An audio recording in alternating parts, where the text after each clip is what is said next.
La vez anterior habíamos empezado con este tema de lípidos.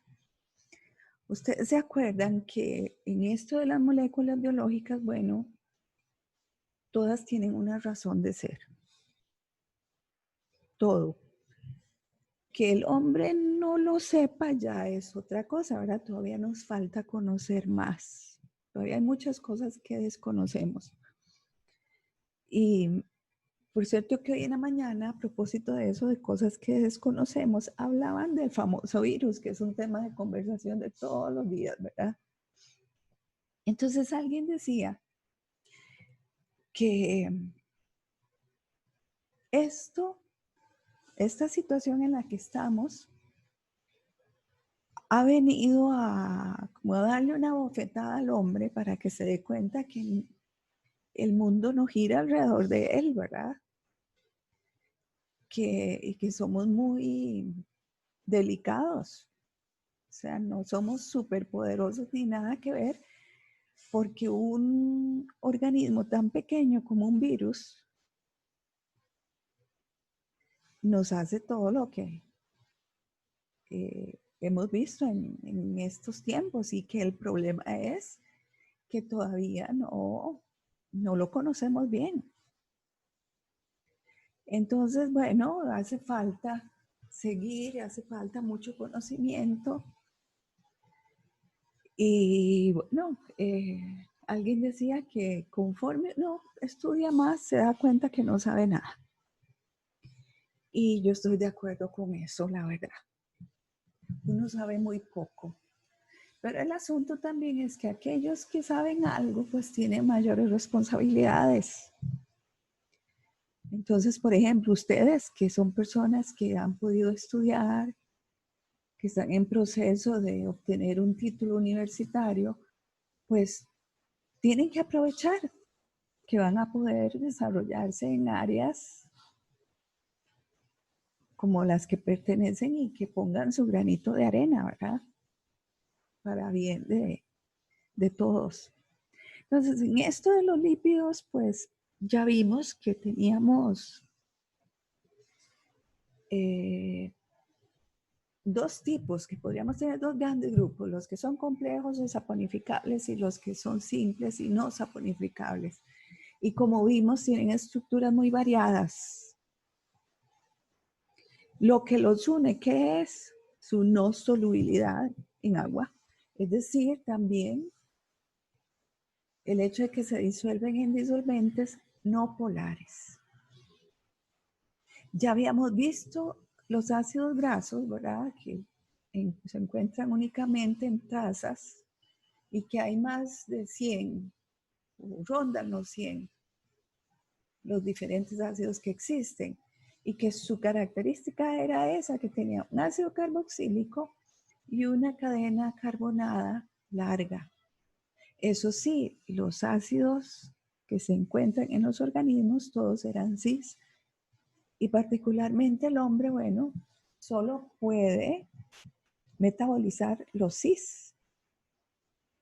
También habíamos visto que, bueno, esto de la nomenclatura, que ustedes se los van a encontrar con estas abreviaciones, 18 diciendo el número de carbonos, el número de insaturaciones y las posiciones de los dobles enlaces. Y que normalmente aquí se usa cis y trans, aunque podría usarse Z y E, ¿verdad? Pero normalmente cis y trans.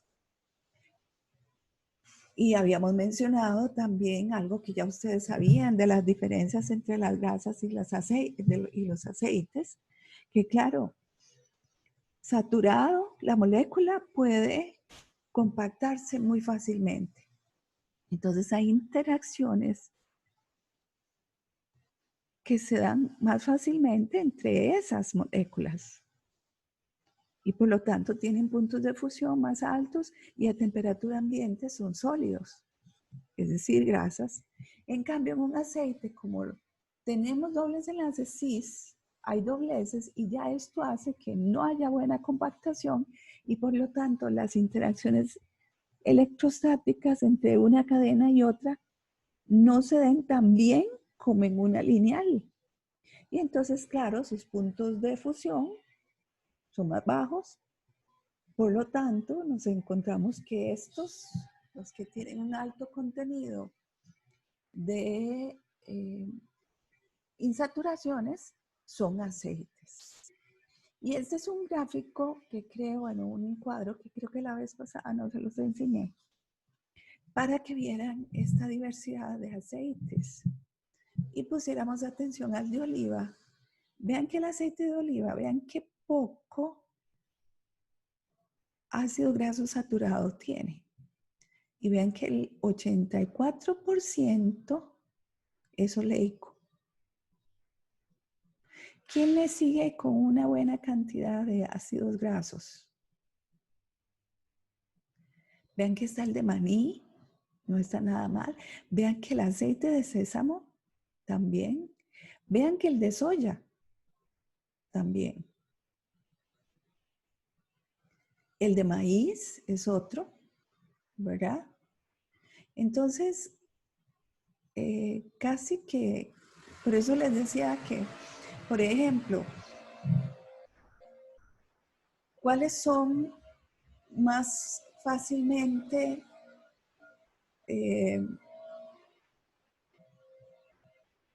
o más baratos? Bueno, puede ser el de girasol, puede ser el de soya, el de maíz. Y más caro, bueno, el de oliva, el de sésamo. Y entonces esos aceites que son más ricos, por ejemplo, en oleico, que lo que pasa, como tienen un mayor sabor, uno los deja casi cuando para no cocinar, porque acuérdense que con solo que yo aumente un poco la temperatura, ustedes saben que el doble enlace trans es el más estable, ¿verdad? Y aquí tengo las insaturaciones cis. Entonces, con solo que yo caliente un poco y dé la suficiente energía, ¿qué va a pasar? Ese aceite se vuelve trans. Y de nuevo lo que decíamos, el ser humano no puede metabolizar el trans. Entonces, claro, los acumulamos. Entonces, por eso de nada vale estar usando aceites muy buenos, de muy buena calidad, porque al final, con el calentamiento, ¿qué pasa? Trans. Y ustedes han visto, yo no sé, al que le guste cocinar, si hace una fritura y, por ejemplo, si usaran el mismo aceite una y otra vez, como pasa en todos estos lugares donde hacen papas fritas y todo, después de que lo usan, lo reusan y demás, ya que ello es trans, entonces empieza a verse que lo que una vez fue un aceite, ahora es un sólido, es una grasa. ¿Por qué? Porque, bueno, los trans se pueden compactar un poco mejor que un cis, ¿verdad? También. Entonces, bueno, ahí tenemos problemas. Ahora, otra cosa que quería que viéramos era esto, porque ustedes van a oír mucho y han escuchado ya sobre ácidos grasos omega. Ahora, ¿a qué se refiere con omega 3 y omega 6? Que particularmente los encontramos mucho en ¿qué? En los peces. Bueno, que se han visto que son muy buenos desde el punto de vista de la salud, son importantes. El asunto es qué significa ese omega 3. Bueno, al contrario de la típica numeración UPAC, donde uno empezaría en el carbono del ácido carboxílico a numerarlo, 1, 2, 3, 4, 5, 6, 7 y sigue. Para estos omega empiezo en el lado opuesto. Entonces, cuando se habla de omega 3, lo que están diciendo es que hay un doble enlace, siempre cis, ¿verdad? En el carbono 3, empezando desde este otro extremo, el extremo contrario al ácido carboxílico. Y si se habla de omega 6, empiezo por aquí a contar, ¿verdad? 1, 2, 3, 4, 5, 6. Eso es todo. Entonces, cuando hablan de ácidos omega 6, omega 3, se están refiriendo a una serie de ácidos grasos que tienen un doble enlace en esa posición. Otra cosa importante fue lo de las ceras, ¿verdad? Que aquí no sé si aprecian bien la hoja. Ustedes han visto que cuando llueve, por ejemplo, estos días, ustedes ven que el agua corre a lo largo de las hojas. Por ejemplo, un pájaro también, si lo observan, también van a ver que el agua corre a través de su plumaje. ¿Y eso qué es? Que tienen mucha cera protegiendo sus tejidos. En ese caso, los pájaros, sus plumas. Las plantas, bueno, ceras también. ¿Y qué son? Bueno, son ácidos grasos, ésteres de ácidos grasos de cadenas muy largas y alcoholes de cadenas muy largas. Y entonces lo que hacen es proteger. Eso es todo. Porque imagínense, si no tuvieran esa capita de cera, fácilmente se empieza a lavar todo lo que hay ahí. Se empieza a disolver, ¿verdad?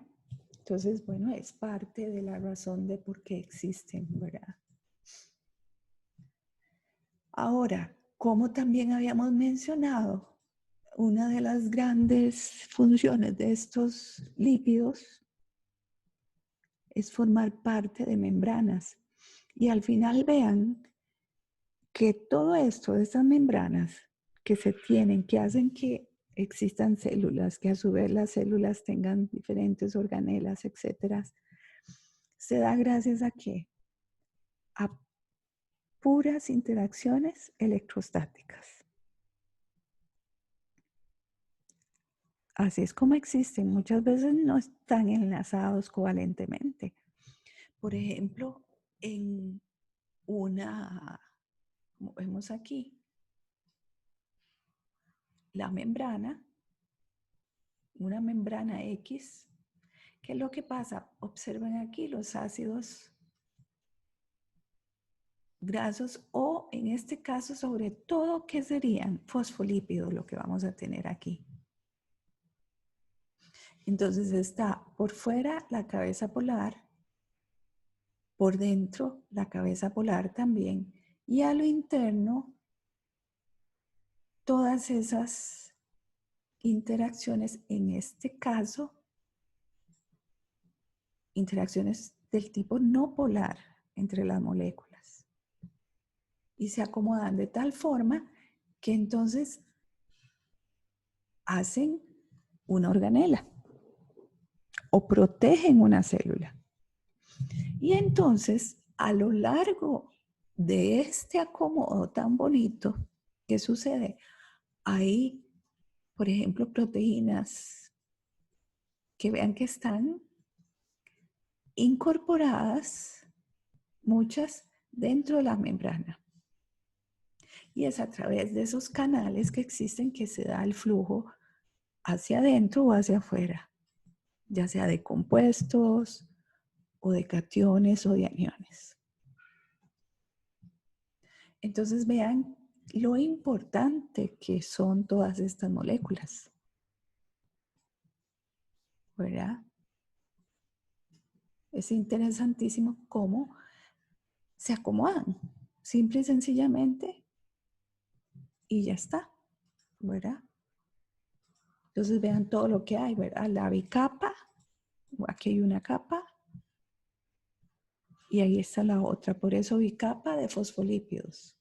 El lado externo, el lado interno de la membrana. Una proteína, a ver, es esta. Vean que está a lo largo de toda la membrana. Otra aquí, por donde pasan iones. Una glicoproteína, dice la número 6. Vamos a ver dónde está la 6. Aquí está. Glico, bueno, ya sabemos nosotros. Proteína, ya sabemos, ya nos la podemos imaginar.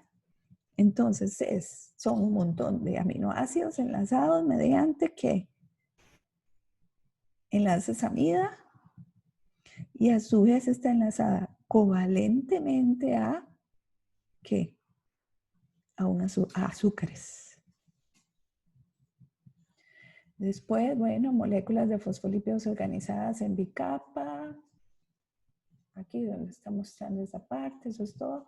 Moléculas de colesterol, claro, no puede faltar. Entonces esto es una membrana en un mamífero, ¿verdad? Vean, ahí está metido el colesterol ahí adentro. Cadenas de carbohidratos, por ejemplo, saliendo. Estas cadenas de carbohidratos son particularmente claves en donde en microorganismos. Resulta que en una célula de un microorganismo hay muchos polisacáridos afuera. Y resulta que se usan de reconocimiento. Entonces, por ejemplo, en un humano, por ejemplo, en su sistema, se da cuenta que tiene uno de estos microorganismos por esos azúcares que están ahí. Y entre ellos también se reconocen por los azúcares que tienen a lo externo de la membrana. Vean aquí el número 10, aquí también dice un glicolípido. ¿Esto qué quiere decir? O sea, es un lípido que tiene enlazado a su vez azúcares. 11 dice región polar hidrofílica. Claro que es toda esta parte externa. Lo mismo que esta interna, ¿verdad? Donde están esas cabezas. Y la región hidrofóbica, bueno, todo lo interno que ya habíamos dicho. Entonces vean que hay moléculas, sí, que sí están enlazadas covalentemente, pero esta incrustación aquí de esta proteína no es que la proteína esté enlazada a ellas, no. Se colocó ahí únicamente gracias a qué? A las interacciones electrostáticas que hay. Así como todos estos que están por ahí. Entonces vean qué interesante cómo es que todo eso se arma, ¿verdad?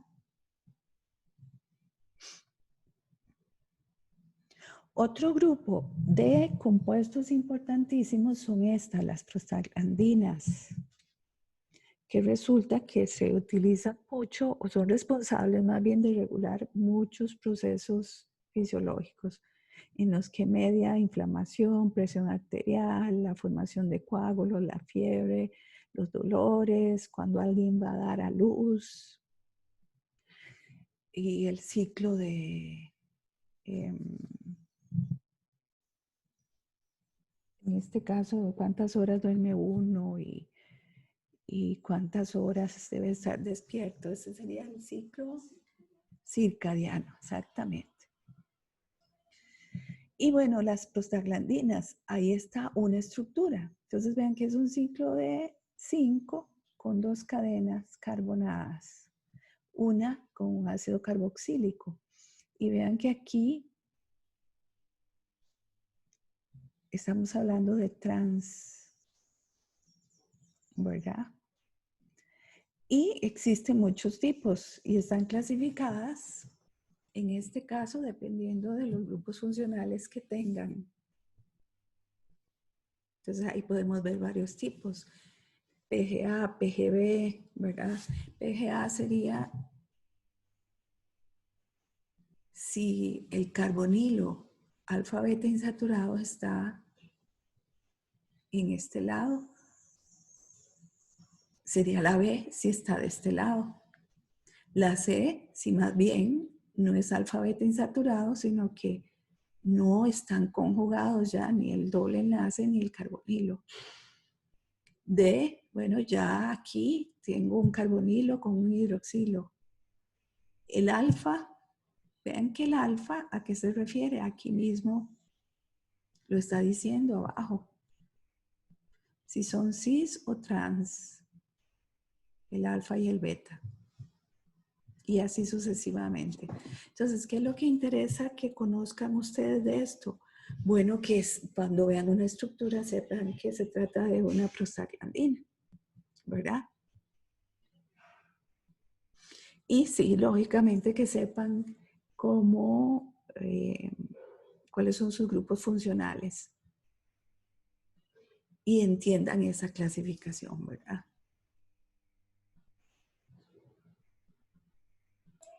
Profe, disculpe. ¿Podría regresarse a la diapositiva anterior y explicar? Bueno, no sé si con esa misma se puede explicar lo del enlace que usted dijo que era cis, me parece. Bueno, sí, aquí, vean que aquí es cis, tiene los dos hidrógenos, trans, perdón, los dos hidrógenos, dije cis. Me parece. No estoy segura, por eso le pregunté nuevamente. Bueno, si dije cis, perdón, es trans, ¿verdad? Están opuestos los dos hidrógenos, entonces hace que estas cadenas también estén opuestas, ¿verdad? Ese punto de unión. Muchísimas gracias. Ok, no, a usted más bien. Qué dicha que está poniendo atención. Ok, entonces sí, observen, véanlos aquí. Son trans. Aquí también, aquí se ven. Aquí también. Los observan en todos estos trans. Ok. Ahora, esta otra lámina que tiene que ver, yo no sé si la pueden ver bien. ¿La aprecian? Bien, o hay que hacerla un poquito más grande. Así está mejor. Ok, perfecto. Entonces vean que aquí, ¿por qué puse esta lámina? Nada más para que veamos que este ácido es el precursor de este tipo de compuestos.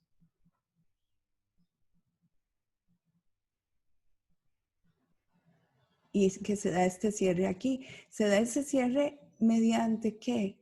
Una serie de reacciones que tienen que ver con radicales. Al final así es como se están formando. Sí, exactamente.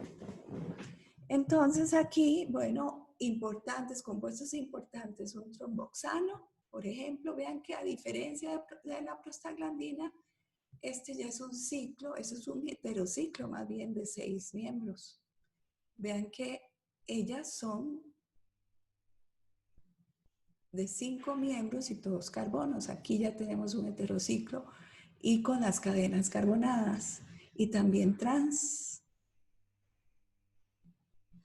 Y aquí hay otro ejemplo de este otro compuesto, ¿verdad? Pero vean que este ya, bueno, ya formó otro ciclo, es un biciclo, ¿verdad? Porque podemos hacer, ¿cuánto necesitamos hacer? 1, 2 cortes para que la molécula se vuelva lineal, ¿verdad? Esa era la forma de saber si estábamos frente a un compuesto de X ciclos, ¿verdad? Entonces aquí tendremos que cortar aquí y aquí. 2 cortes significa que tenemos un biciclo, ¿verdad? Aquí. Y también el ácido araquidónico es que precursor de estos otros compuestos que también son importantes en los sistemas biológicos, ¿verdad? Esto era algo que a mí me interesaba que vieran esas estructuras, ¿verdad?